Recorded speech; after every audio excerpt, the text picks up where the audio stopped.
Hello friends, welcome to my channel tips on mathematics. आज के इस वीडियो में बोर्ड एग्ज़ाम 2022 के क्वेश्चन पेपर को सॉल्व करने वाले हैं, जो कि 4 मार्क्स और 5 मार्क्स वाले जो क्वेश्चन है उस क्वेश्चन को इस वीडियो में सॉल्व करने वाले हैं।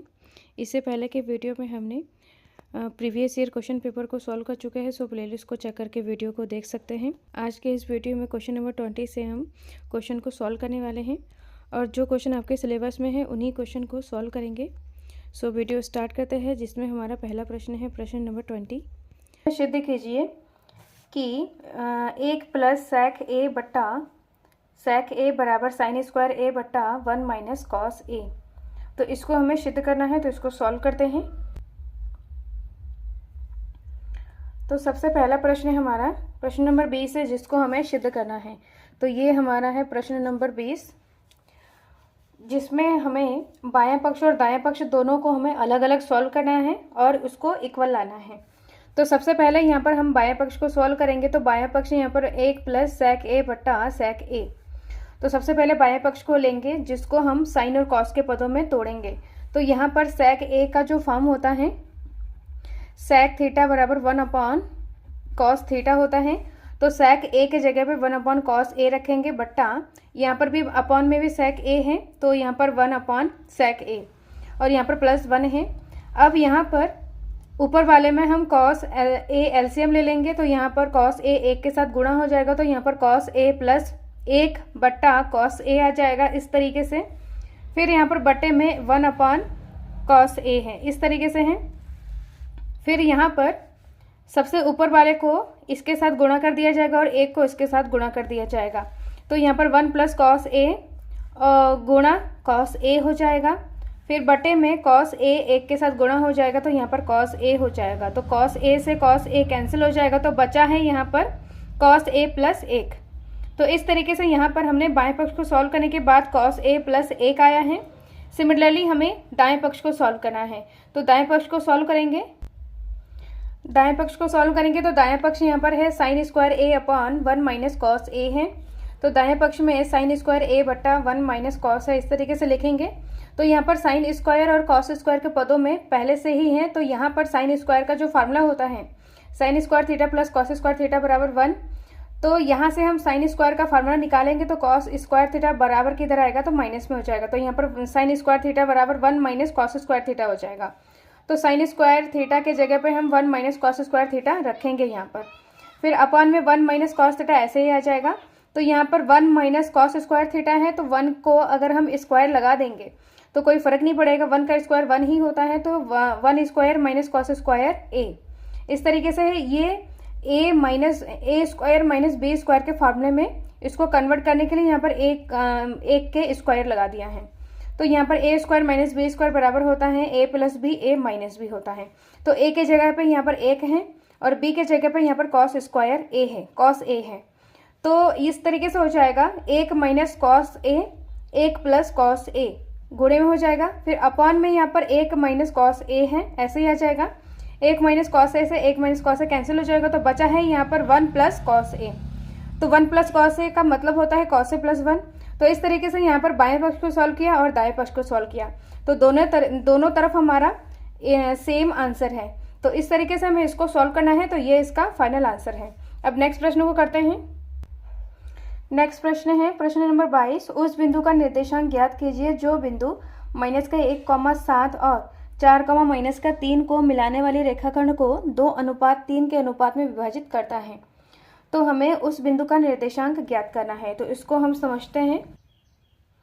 तो इसमें बोला गया है कि उस बिंदु का निर्देशांक, यहाँ पर 2 बिंदु दिया है। माना ए बिंदु है, तो ए बिंदु का निर्देशांक -1,7 है और बी बिंदु है, माना बी बिंदु का निर्देशांक है 4,-3। यहाँ पर 2 बिंदु दिया है जिसको हमने ए और बी माना है। और यहाँ पर अनुपात दिया है, यहाँ पर दिया है 2:3, ये प्रश्न में दिया है। और हमें उस बिंदु का निर्देशांक ज्ञात करना है। तो इसको हम इस तरीके से बना लेते हैं। सबसे पहले माना कि ये ए बिंदु है और ये बी बिंदु है। तो ए बी रेखाखंड है जिसका ए का निर्देशांक -1,7 है और बी का निर्देशांक 4, -3 है। और यहाँ पर उस बिंदु का निर्देशांक ज्ञात कीजिए जो 2:3 के अनुपात में विभाजित करता है। तो माना यहाँ पर एक बिंदु P है जिसका निर्देशांक x, y है, ये हमने माना है। अब यहाँ पर A से लेकर P का जो अनुपात है 2 है और P से लेकर B का अनुपात है 3, ये प्रश्न में दिया है। अब हमें P बिंदु का निर्देशांक ज्ञात करना है। यहाँ पर विभाजन सूत्र के मदद से हम P बिंदु का निर्देशांक निकालेंगे। तो विभाजन सूत्र Px, y इस बिंदु का निर्देशांक है, तो इस बिंदु का निर्देशांक का जो फार्मूला है, x वाला फार्मूला है m1 x2 plus m2 x1 upon m1 plus m2, y का जो फार्मूला है y बिंदु को निकालने का m1 y2 plus m2 y1 upon m1 plus m2। अब इसमें हमें वैल्यूज को पुट करना है। तो ये माना ये हमारा x1 y1 है, x2 y2 है और ये हमारा m1 है और ये m2 है।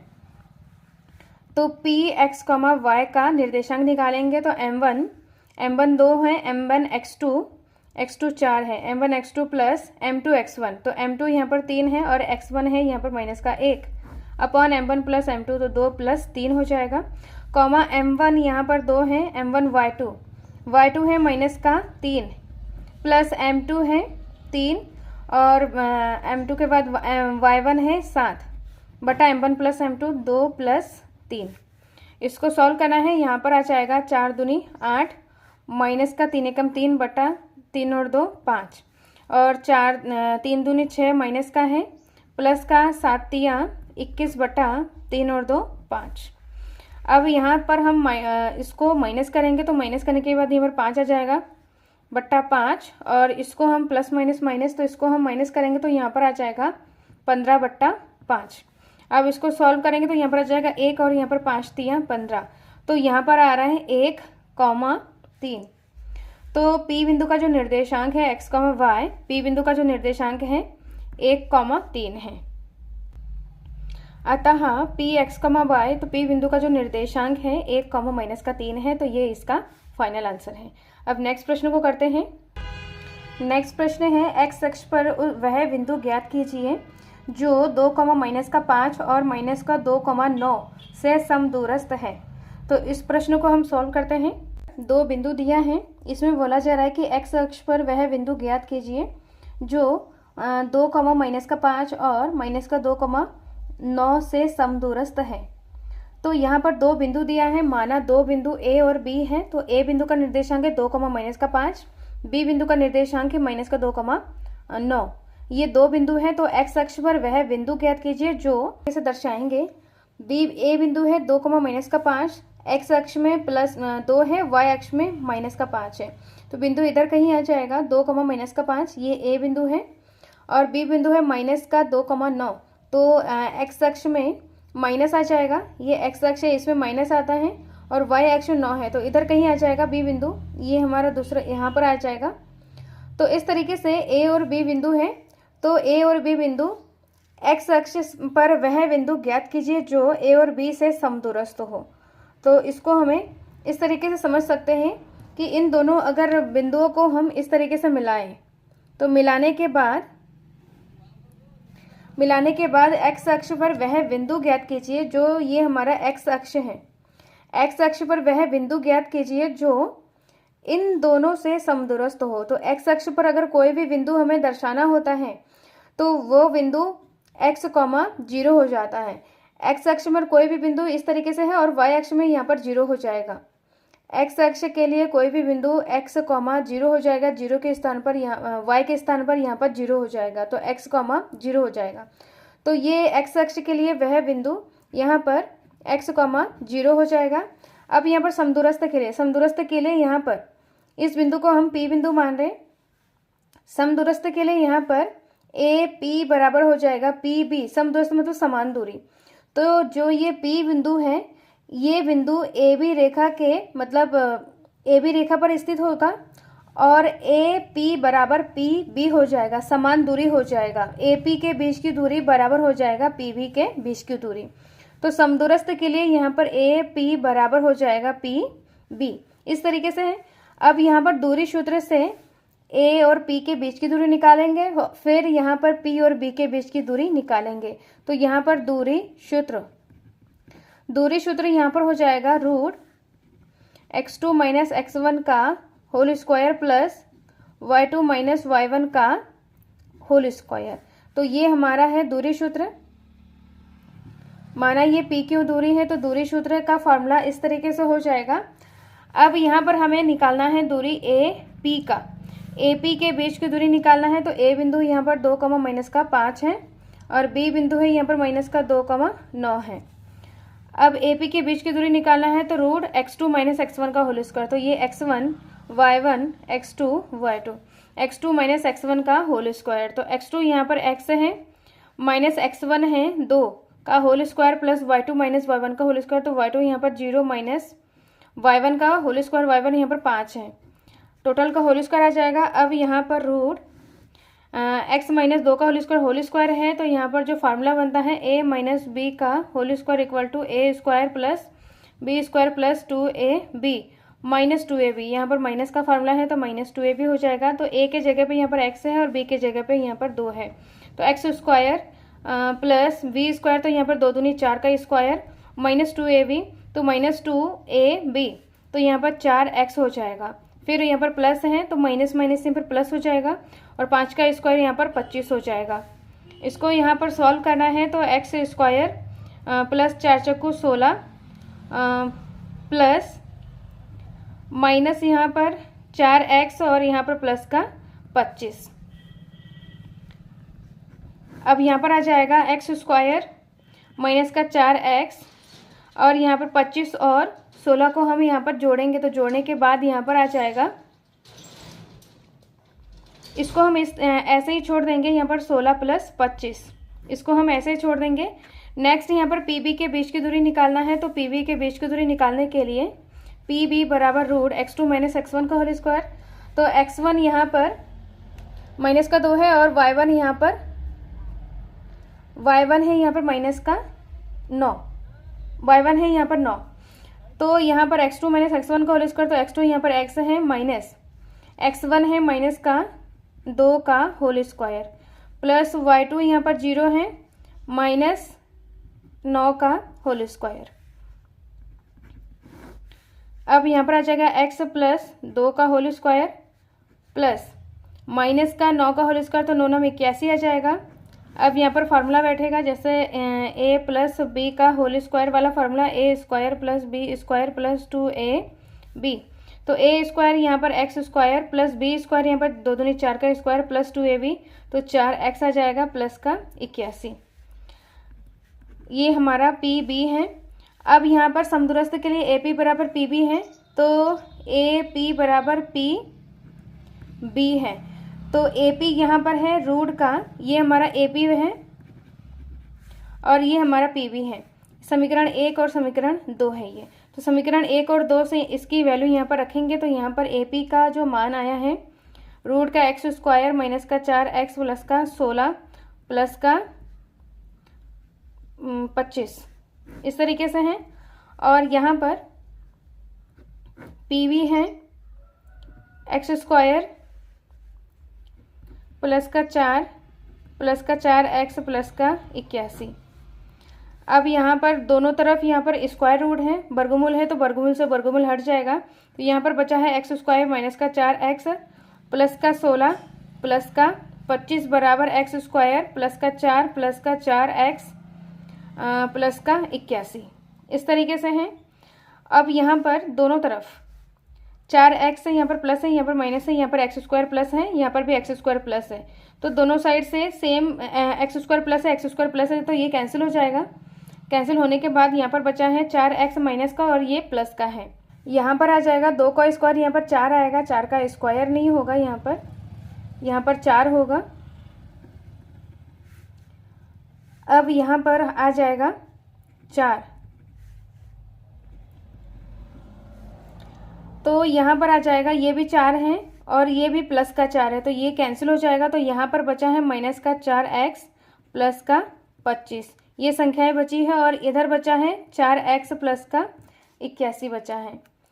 अब हमें 4x माइनस में है, बराबर किधर आएगा तो प्लस का 4x हो जाएगा। ये 4x ऐसे ही है और ये बराबर किधर आएगा तो माइनस का प्लस हो जाएगा।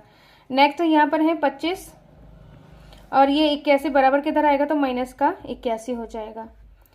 अब यहाँ पर 4 और 4 8 x हो जाएगा, और इन दोनों संख्याओं को हम माइनस करेंगे। 25 में से 81 को हम माइनस कर देंगे, तो माइनस करने के बाद यहाँ पर आ जाएगा 11 में से 5 गया 6, और यहाँ पर 7 में से 2 गया 5, 56 आ जाएगा माइनस का। अब यहाँ पर हमें x का मान निकालना है, तो x का मान निकालने के लिए माइनस का 56 बटा ये 8 गुणे में है, बराबर की तरह आएगा तो बट्टे में आ जाएगा, तो 8 सत्ते 56 आ जाएगा। तो x का मान है यहाँ पर माइनस का 7, जो x का मान आया है माइनस का 7 है। तो यहाँ पर जो P बिंदु का निर्देशांक है, जिसको हमने x, y, x, 0 माना था, तो x अक्ष पर वह बिंदु का जो निर्देशांक हो जाएगा माइनस का 7, 0 हो जाएगा। तो अतः x अक्ष पर वह बिंदु माइनस का 7, 0 है, तो ये इसका फाइनल आंसर है। अब नेक्स्ट प्रश्न को करते हैं। नेक्स्ट प्रश्न है 4 सेंटीमीटर त्रिज्या वाले एक वृत्त के त्रिज्यखंड OAPB का क्षेत्रफल ज्ञात कीजिए, जिसका कोण 30 डिग्री है, और संगत दीर्घ त्रिज्यखंड का क्षेत्रफल भी ज्ञात कीजिए। तो इसमें चित्र दिया है, तो इसको हम सॉल्व करते हैं। तो यहाँ पर ये प्रश्न नंबर 23 है, जिसमें चित्र दिया है इस तरीके से है। एक वृत्त है, वृत्त में वृत्त O केंद्र का वृत्त है, जिसका कोण है यहाँ पर 30 डिग्री, और त्रिज्या है यहाँ पर 4 सेंटीमीटर। 4 सेंटीमीटर त्रिज्या है। तो यहाँ पर OA और OB यहाँ पर त्रिज्या है, तो ये 4 सेंटीमीटर है, और केंद्र यहाँ पर 30 डिग्री है। तो हमें त्रिज्यखंड OAPB का क्षेत्रफल निकालना है, और दीर्घ त्रिज्यखंड का क्षेत्रफल भी निकालना है। तो दीर्घ त्रिज्यखंड का क्षेत्रफल यहाँ पर ये जितना पार्ट ये बचा हुआ है, इस शेड पार्ट को छोड़ के जितना पार्ट ये बचा हुआ है, ये हमारा दीर्घ त्रिज्यखंड है। तो दीर्घ त्रिज्यखंड ये माना ये Q है, तो OAQB ये जितना जो वाइट वाला पार्ट है, ये दीर्घ त्रिज्यखंड का क्षेत्रफल है, तो इसको भी हमें निकालना है, और OAPB का क्षेत्रफल भी हमें निकालना है। तो सबसे पहले यहाँ पर लिखेंगे, तो प्रश्न में दिया है त्रिज्या 4 सेंटीमीटर है, कोण यहाँ पर 30 डिग्री है। हमें वृत्त के त्रिज्यखंड OAPB का क्षेत्रफल निकालना है। तो ये लघु त्रिज्यखंड है, तो लघु त्रिज्यखंड का क्षेत्रफल निकालना है। तो लघु त्रिज्यखंड का क्षेत्रफल का फार्मूला होता है थीटा बट्टा 360 पाई r स्क्वायर। तो इसमें हम वैल्यूज़ को पुट करेंगे, तो थीटा यहाँ पर 30 डिग्री है बट्टा 360, पाई का मान यहाँ पर 3.14 रखना है, और r यहाँ पर 4 गुणा 4 है, 4 का स्क्वायर। 0 से 0 कट कर देंगे, तो यहाँ पर बचेगा 3 से 36 को भाग दे देंगे, तो 3 एकम 3, 3 दूनी 6, 12 आ जाएगा। 4 तिया 12, 4 एकम 4। तो यहाँ पर बची हुई संख्याओं को लिखेंगे, तो 3.14 गुणा 4 बचा है, और अपॉन में बट्टे में यहाँ पर 3 बचा हुआ है। अब इनको गुणा करना है, तो गुणा करने के बाद यहाँ पर आ जाएगा 12.56 बट्टा 3। अब यहाँ पर इसको अगर हम 3 से भाग दे देंगे, तो भाग देने के बाद यहाँ पर 4.1866 सेंटीमीटर स्क्वायर है। तो ये है OAPB का क्षेत्रफल है। तो ये OAPB का क्षेत्रफल है, तो एक आंसर हमारा निकल गया है। नेक्स्ट यहाँ पर दीर्घ त्रिज्यखंड का क्षेत्रफल निकालना है। तो दीर्घ त्रिज्यखंड का क्षेत्रफल OAQB का क्षेत्रफल निकालना है। तो इसका जो फार्मूला बनता है, तो यहाँ पर सबसे पहले लिखते हैं। तो दीर्घ त्रिज्यखंड का क्षेत्रफल निकालने के लिए यहाँ पर इसका जो फार्मूला बनता है, इसका फार्मूला बनता है यहाँ पर थीटा बटा 360 पाई r स्क्वायर है। तो थीटा यहाँ पर इसके लिए यहाँ पर फार्मूला है, ये जितना छोटा सा ये कोण है, इसके लिए यहाँ पर ये थीटा है। हमें इस पूरा थीटा निकालना है, मतलब जो वाइट पार्ट है उस पूरे का हमें एंगल निकालना है। तो ये एंगल कैसे निकालेंगे, ये पूरे वृत्त में से अगर हम इस वाले हिस्से को माइनस कर दिया जाए, इस वाले हिस्से को अगर माइनस कर दिया जाए, तो ये बचा हुआ भाग हमारा निकल जाएगा। तो पूरे वृत्त के लिए केंद्र पर बना कोण 360 होता है। तो 360 में से माइनस थीटा कर देंगे, मतलब 30 को माइनस कर देंगे, तो इतना हिस्से का कोण निकल जाएगा। जो वाइट वाला हिस्सा है, दीर्घ त्रिज्यखंड वाला जो हिस्सा है, वो कोण हमारा निकल जाएगा। तो यहाँ पर 360 पूरे वृत्त के केंद्र पर 360 डिग्री का कोण बनता है। 360 माइनस थीटा बट्टा यहाँ पर क्या है, ये 360 है। इस थीटा के जगह पे हमें दीर्घ त्रिज्यखंड का निकालने के लिए यहाँ पर 360 माइनस थीटा करना होगा। फिर यहाँ पर सेम जैसे फार्मूले है वैसे ही रखना है, 360 बट्टे में आ जाएगा, फिर पाई आर स्क्वायर। अब इसमें हमें वैल्यूज़ को पुट करना है, तो 360 माइनस यहाँ पर थीटा 30 डिग्री है, फिर बट्टे में 360, पाई का मान 3.14 रखना है, और आर यहाँ पर 4 गुणा 4 है।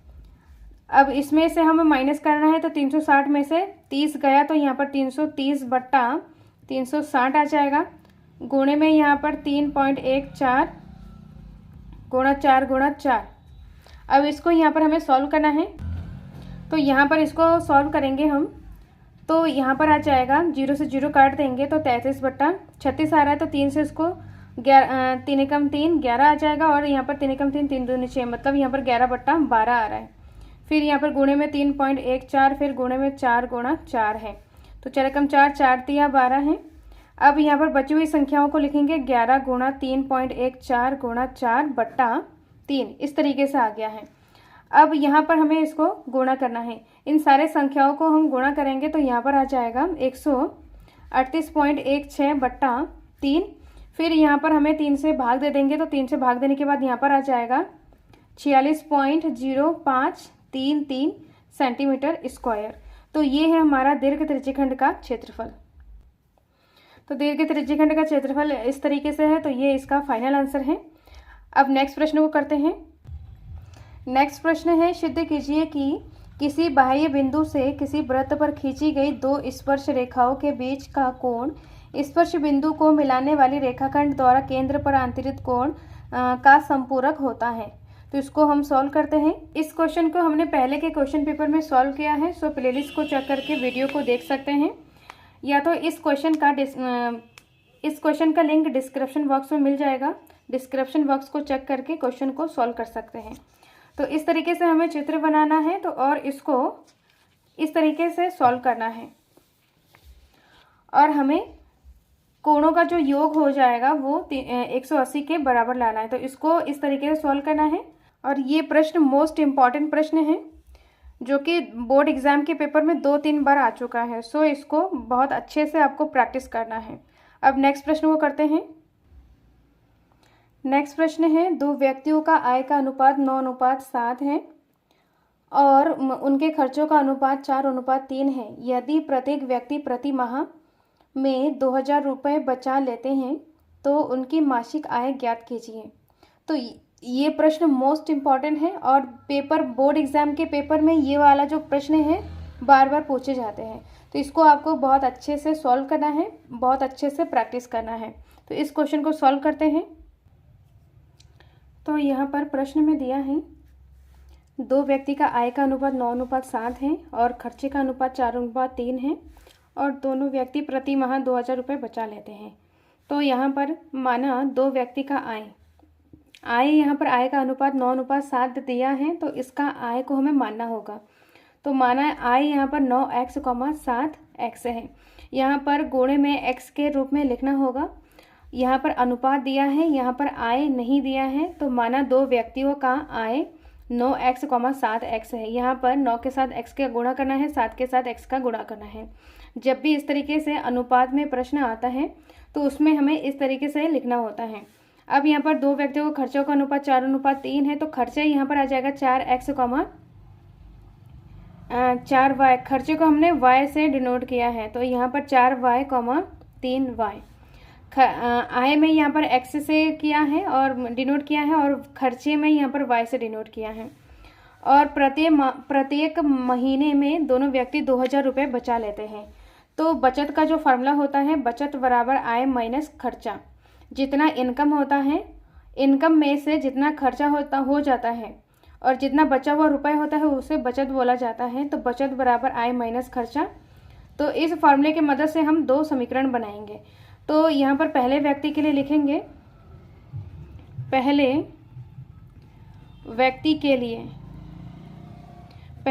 के लिए यहाँ पर आय कितना है, आय पहले व्यक्ति का आय है 9x और खर्चा है 4y है। तो आय यहाँ पर 9x माइनस खर्चा है 4y बराबर बचत यहाँ पर क्या है 2000 रुपये दोनों व्यक्ति 2000 रुपये बचा ले रहे हैं, तो यहाँ पर आ जाएगा 2000।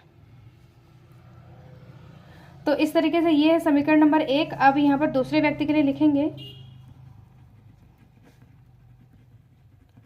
दूसरे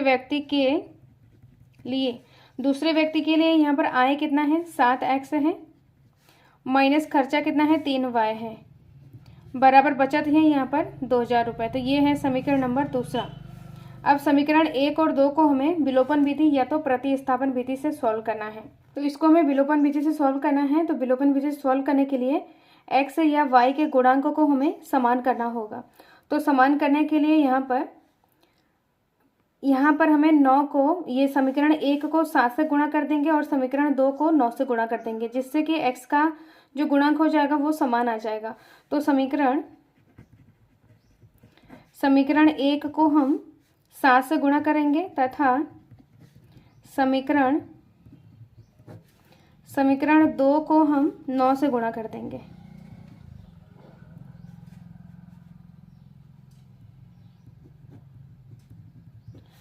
तो यहाँ पर गुणा करने पर समीकरण 1 को हम 7 से गुणा करेंगे तो 7 नम 63, 7 चौको 28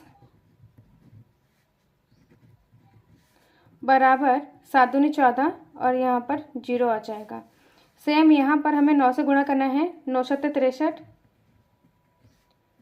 माइनस 9 तिया 27 बराबर 9 दूनी 18 और यहाँ पर 0 आ जाएगा। अब इन दोनों समीकरणों को हमें माइनस करना है, क्योंकि यहाँ पर दोनों प्लस में है। तो दोनों समीकरण को हमें घटाने पर यहाँ पर प्लस का साइन यहाँ पर माइनस का हो जाएगा, साइन का अपोजिट हो जाएगा। यहाँ पर माइनस का ये प्लस हो जाएगा और यहाँ पर प्लस है तो यहाँ पर माइनस हो जाएगा।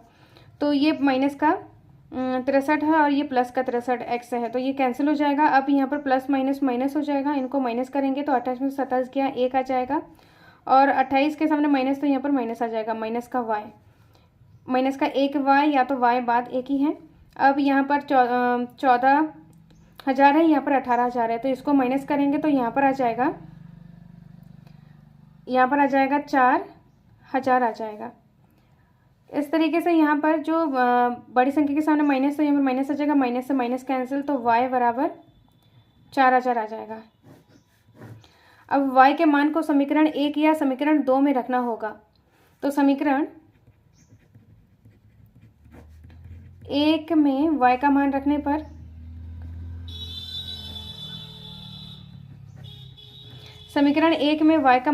तो समीकरण 1 यहाँ पर है 9x प्लस 4y, y है यहाँ पर 4,000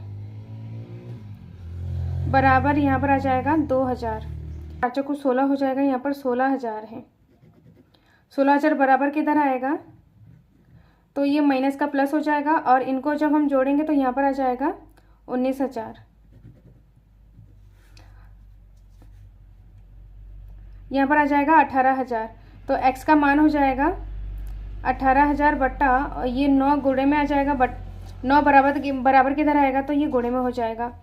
तो 9 एकम 9, 9 दूनी 18, तो यहाँ पर आ जाएगा 2,000। तो x का मान है यहाँ पर 2,000। x का मान आया है 2,000। अब यहाँ पर हमें दो व्यक्ति के आय निकालना है। तो आय यहाँ पर 9x और 7x माना था, तो 9 गुणा x यहाँ पर है 2,000 और यहाँ पर 7 गुणा है 2,000।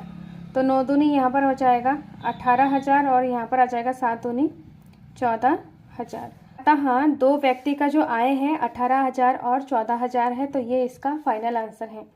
अब नेक्स्ट प्रश्न को करते हैं। नेक्स्ट प्रश्न है, एक 20 मीटर चौड़ी सड़क के दोनों ओर आमने सामने समान लंबाई वाले दो खंभे लगे हैं। इन दोनों खंभों के बीच एक बिंदु से खंभे के शिखर का उन्नयन कोण क्रमशः 60 डिग्री और 30 डिग्री है। खंभों की ऊंचाई और दोनों खंभों के बीच की दूरी ज्ञात कीजिए। खंभों की ऊंचाई और खंभों से बिंदुओं के बीच की दूरी ज्ञात कीजिए। तो इसको हम सॉल्व करते हैं। तो इस तरीके से यहाँ पर प्रश्न में बोला जा रहा है कि दो खंभे, समान लंबाई के दो खंभे हैं, सड़क के दोनों ओर आमने सामने दो खंभे लगे हुए हैं। ये सड़क है BQ, यहाँ पर सड़क है। तो सड़क के दोनों ओर आमने सामने AB और PQ दो खंभे लगे हुए हैं। और यहाँ पर सड़क के किसी एक बिंदु पर, माना कि एक बिंदु P है, सड़क के बीच में कोई कहीं पर भी सड़क में एक बिंदु पर इस बिंदु से खंभों का अवनमन कोण, खंभों का उन्नयन कोण यहाँ पर 30 डिग्री और 60 डिग्री है। ये प्रश्न में दिया है और यहाँ पर खंभे की ऊंचाई और इस बिंदु से खंभे से और इस बिंदु के बीच की दूरी निकालना है। मतलब M बिंदु से B के बीच की दूरी और M से Q के बीच की दूरी हमें निकालना है। तो सबसे पहले यहाँ पर माना है कि माना खंभे की जो ऊंचाई है AB और PQ है जो समान लंबाई के है, तो ये H मीटर है और BM के बीच की दूरी X मीटर हमने माना है। तो सबसे पहले लिखेंगे माना AB बराबर PQ बराबर H मीटर, BM बराबर X मीटर। और यहाँ पर BQ किसके बराबर हो जाएगा, BM प्लस MQ के हो जाएगा। तो BQ बराबर BM प्लस MQ। तो BQ यहाँ पर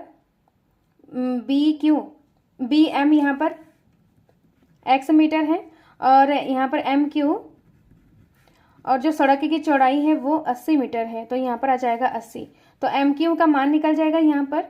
तो X बराबर किधर आएगा, तो माइनस का हो जाएगा बराबर MQ। तो MQ के बीच की दूरी यहाँ पर 80 माइनस का X मीटर। तो ये है MQ का जो बीच की दूरी है 80 माइनस X मीटर है और BM के बीच की दूरी X मीटर है। अब यहाँ पर दो समकोण त्रिभुज बन रहे हैं जो कि यहाँ पर B कोण समकोण है और क्योंकि खंभे यहाँ पर सीधे लगे हुए होते हैं तो ये Q कोण समकोण है। तो समकोण के सामने वाला भुजा ये कर्ण हो जाएगा और 60 डिग्री 30 डिग्री के सामने ये लंब हो जाएगा और ये BM ये आधार हो जाएगा। सेम यहाँ पर Q समकोण है तो इसके सामने वाला भुजा कर्ण, 60 डिग्री के सामने ये हो जाएगा लंब और ये हो जाएगा आधार। तो इन दोनों त्रिभुज के मदद से हम खंभे के बीच की दूरी, खंभे की लंबाई और इस बिंदु से दोनों खंभों के बीच की दूरी निकाल सकते हैं। तो समकोण त्रिभुज यहाँ पर करेंगे समकोण त्रिभुज ABM से। तो समकोण त्रिभुज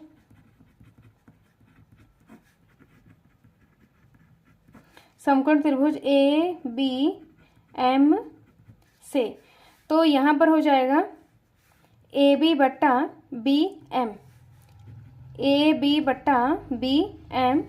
AB को हमने X माना है और BM यहाँ पर X माना है, इसको H माना है, इसको X माना था। इन दोनों के मदद से हम H या तो X का मान निकाल सकते हैं। तो ये लंब है और ये आधार है, तो LAL बट्टा KKA लंब बट्टा आधार, लंब बट्टा आधार यहाँ पर tan थीटा है तो यहाँ पर हो जाएगा tan थीटा, यहाँ पर B है, थीटा यहाँ पर M है तो M यहाँ पर 30 डिग्री है तो यहाँ पर आ जाएगा 30, tan 30 का मान। तो AB का मान H माना था और BM को X माना था। tan 30 का मान होता है 1/√3। यहाँ से X का मान निकाल सकते हैं, क्रॉस मल्टीप्लाई करेंगे तो X 1 के साथ गुणा हो जाएगा और H √3 के साथ गुणा हो जाएगा, तो यहाँ पर √3H हो जाएगा। तो ये है हमारा समीकरण नंबर 1। सेम यहाँ पर इस त्रिभुज में भी हमें करना है। तो समकोण त्रिभुज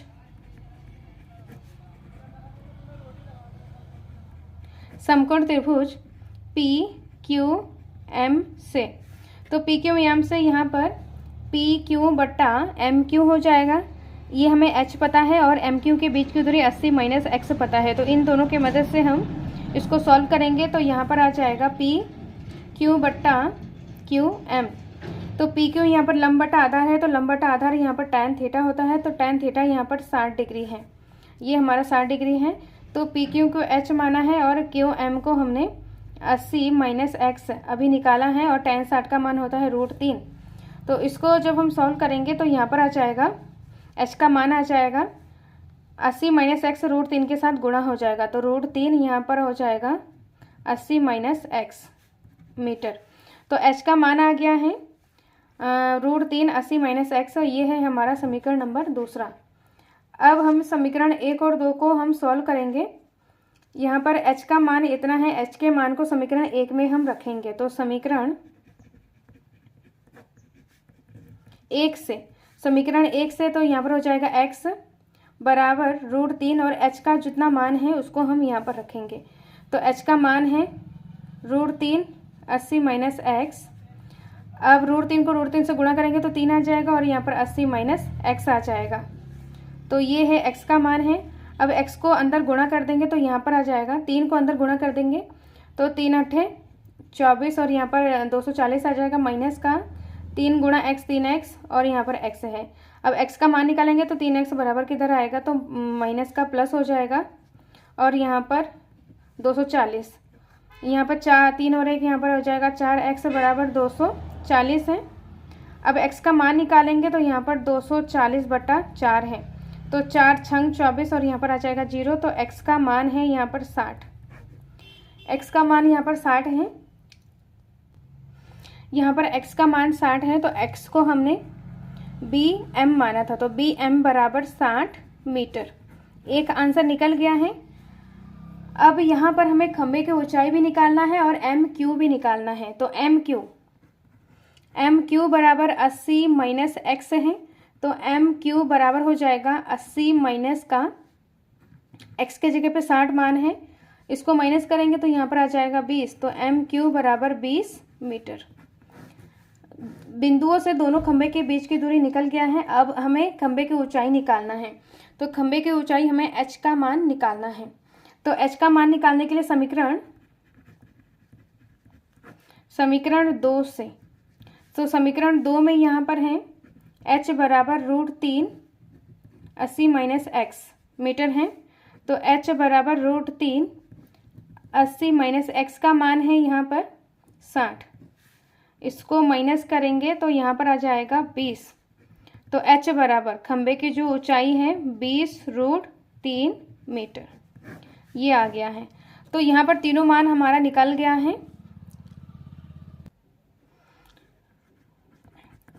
अतः खंभे की ऊंचाई h माना था 20√3 मीटर है और बिंदु से खंभे के बीच की दूरी bm बराबर 60 मीटर और mq बराबर 20 मीटर। तो ये इसका फाइनल आंसर है। अब नेक्स्ट प्रश्न को करते हैं।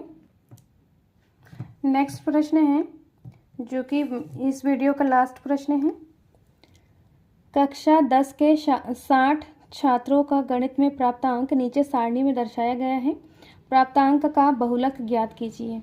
तो इसमें सारणी दिया है, तो इसको हम बनाते हैं यहाँ पर। तो सारणी दिया है जिसमें वर्ग अंतराल 0 से 10, 10 से 20, 20 से 30, ऐसे ही 50 से 60। और यहाँ पर छात्रों की जो संख्या है 6, 14, 10, 15, 5, 10 इस तरीके से है। इसमें हमें बहुलक निकालना है, तो बहुलक का जो फॉर्मूला होता है L + F1 - F0 बट्टा 2F1 - F0 - F2 into H। तो ये है बहुलक निकालने का फार्मूला। अब यहाँ पर हमें L, F1, F0 इसकी वैल्यू हमें निकालना है।